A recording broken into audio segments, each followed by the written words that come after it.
Tran, and I'm going to be your host for this documentary project.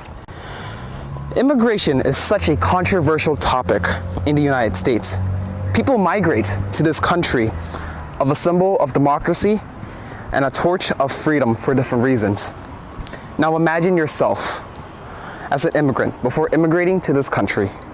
You're being persecuted because of what you believe in, so you escape. Imagine yourself living in the slums of Brazil. You immigrate to another country to seek new opportunities and a better life. Pull factors such as economic values and economic opportunities and push factors such as religious persecution aside. So, when did immigration become such a big issue? Well, the issue of immigration dates back all the way to the 19th century when an idea known as nativism emerged, defined as the policy of protecting the interest of native-born or established inhabitants, often going against the interest of immigration. Nativist settlements first targeted Irish and Catholic immigrants since they were not part of the norm of Protestants and thus were unfit for democracy. In the 19th century, there were a large influx of immigrants from two main gateways, the Iso Islands, the gateway in the east, and the Angel Islands from California.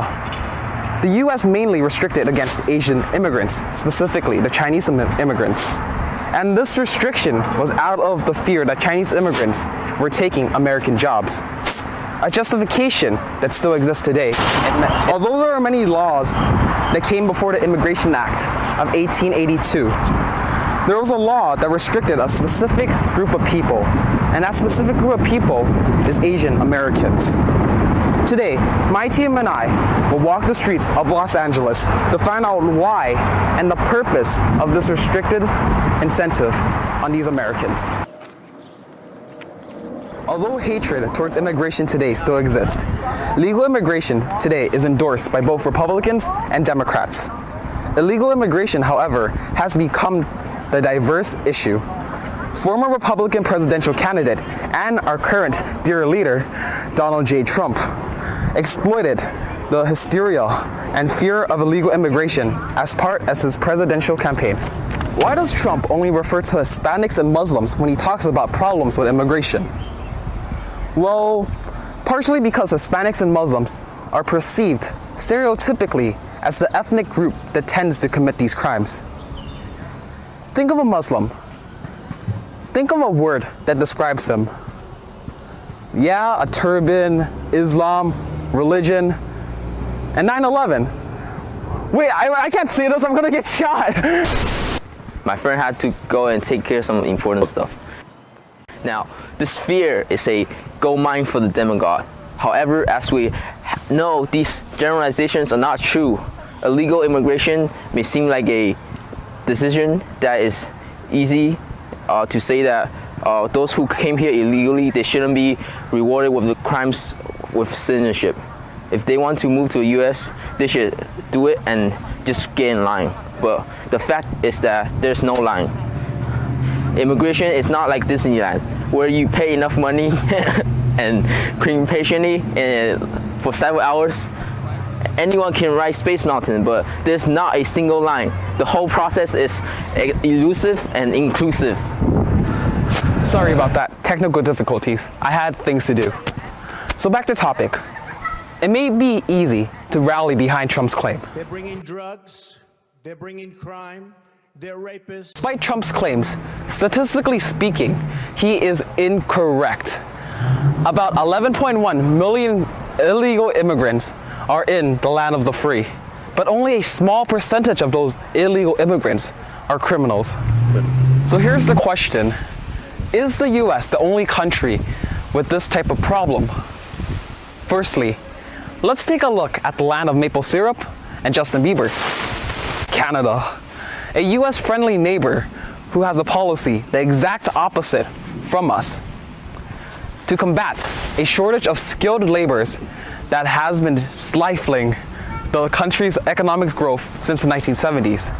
Canada has adapted one of the most open immigration policies in the world, which is called the Startup Visa program, in an effort to attract highly skilled foreign entrepreneurs.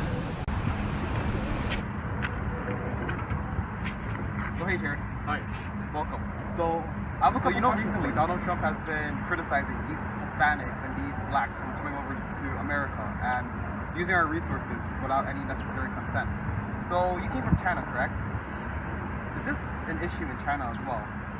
So back then, I still recall that we had population control, such as limiting the amount of children you have in each family. But recently, actually just about 1 or 2 years ago, they have already removed the policy of each family can only have 1 or 2 children.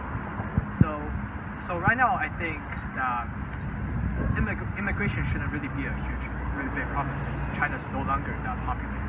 And China has also already become, like in most people's mind, become one of the first world countries, a prominent global power. So I would assume that most people would like to immigrate to China for economic reasons, and I don't think there was too much, at least not as strict as Americans' immigration policies.